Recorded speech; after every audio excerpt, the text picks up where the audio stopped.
खरं तर आज शिंदे गटाची जी शिवसेना आहे ती खरं तर भाजपच्या सांगितलेल्या गोष्टीप्रमाणेच मागे मागे चालत आहे. ते आपली भूमिका काय मांडत नाहीत.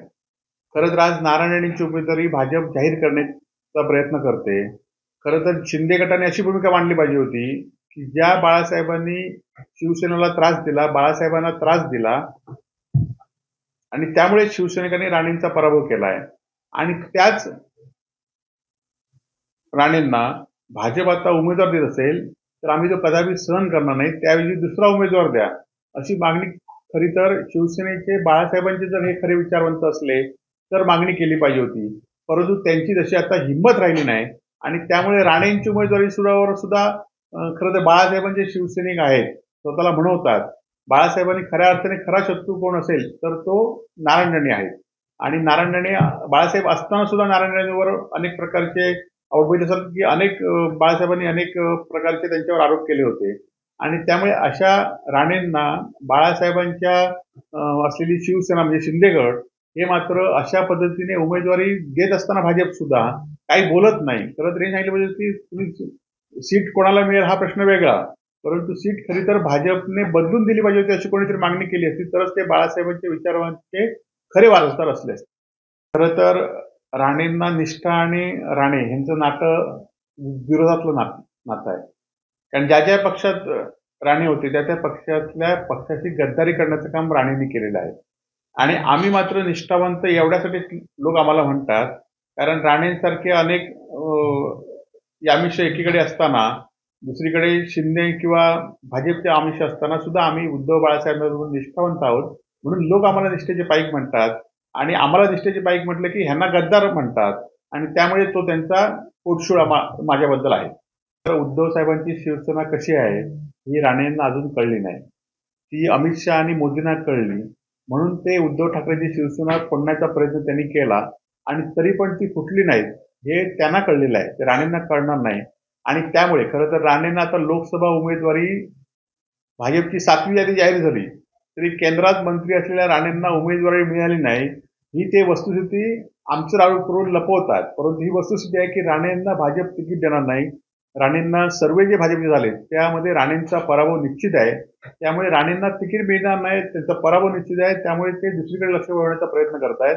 तुम्ही आता 7 तारीखपर्यंत हे आरोप करा, 7 तारीख नंतर तुमच्या आरोपांची पोलखेल जनताच या ठिकाणी करेल. मी म्हणत नाही, जे भाजपचे सर्वे आहेत ना ते सर्वे भाजपमध्ये शिंदे गटामध्ये अनेक सहकारी माझे आहेत, त्यांनीच मला सांगितलं की जे भाजपचे सर्वे आहेत त्या सर्वेमध्ये राणेंना उमेदवार दिली तर ते पडणार आहेत आणि त्यामुळे अजूनही उमेदवारी जाहीर करत नाहीत. आता नितीन गडकरींची उमेदवारी जाहीर केली, अनेक भाजपच्या लोकांची उमेदवारी जाहीर केली, त्यामुळे ह्यांची उमेदवारी का जाहीर केली नाही कारण हे पडणार आहेत त्यामुळे उमेदवारी जाहीर करत नाहीत. तर एका संजय राऊतांना अटक केल्यानंतर ते सुटल्यानंतर ज्या पद्धतीने संजय राऊतांची लोकप्रियता वाढली आणि उद्धवजी वर मुख्यमंत्री पदावरनं गद्दारी करून तुम्ही काढल्यानंतर उद्धवजींची लोकप्रियता वाढली हे राणेंना कळणार नाही पण भाजपला कळलेलं आहे आणि त्यामुळे नको असलेल्या केसमध्ये किंवा कोणते सांगते म्हणून त्यांना अटक करणं किंवा त्यांच्यावर आरोप करणं हे भाजपला किती भागात पडू शकतं हे भाजपच्या वरिष्ठांना नक्की माहिती आहे आणि त्यामुळे राणे काय पोलीस आहेत काय, राणे कोण सीबीआयचे अधिकारी आहेत काय, की राणेंना आधीच कळतंय की ह्यांना अटक होणार आहे त्यांना अटक होणार आहे, हे सगळं बघताना तुम्हालाच कधीतरी अटक झाली की कळणार पण नाही. ही जर माहिती मिळत असेल आणि तुमच्या माहितीप्रमाणे जर चालत असेल तर जे लोक आता अटक होणार होते, जे लोक तुमच्या पक्षाला आल्याने त्यांची अटक वाचली यांची माहिती आपणच दिली काय. खरं तर बाळासाहेबांच्या विचाराला मानणारे शिवसैनिक असतील तर राणेंची उमेदवारी जाहीर झाल्यानंतरच त्याला विरोध केला पाहिजे होता की कोणी उमेदवार चालेल पण राणे उमेदवार नको. परंतु हे आता जे राहिले ते बाळासाहेबांच्या विचाराचे नाही आहेत, ते गद्दारांच्या विचाराचे आहेत. परंतु मी एवढ्यासाठीच सांगतो की राणेंना ज्या पद्धतीने शिवसेनेवर बोलतात म्हणूनच राणेंचा पराभव झालेला आहे आणि आज त्यांची जर उमेदवारी जर ते निवडून येतील असं भाजपला वाटलं असेल तर भाजपला 400च्या पार संख्या ते सांगतायत, त्यामुळे निवडून येणाऱ्याला प्राधान्य ते देत आहेत.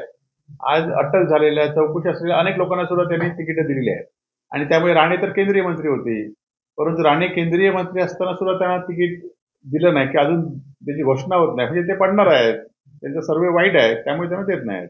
उदय सामंत काल राणेंना भेटल्यानंतर राणेंनी बाहेर काय बोललेत हे उदय सामंतांना जर कळलं असेल तर निश्चितपणे उदय सामंत त्यांना पुन्हा भेटणार नाहीत. राणेंनी आपल्या खासगी लोकांकडे काय त्यांच्या भेटीनंतर काय कमेंट्स केले हे त्यांना समजले तर परत उदय सामंत राणेंना भेटणार नाहीत. आणि त्यामुळे उदय सामंत विनंती की तुम्ही ते काय कमेंट केलेत हे जरा समजावून घ्या. एबीपी माझा, उघडा डोळे बघा नीट.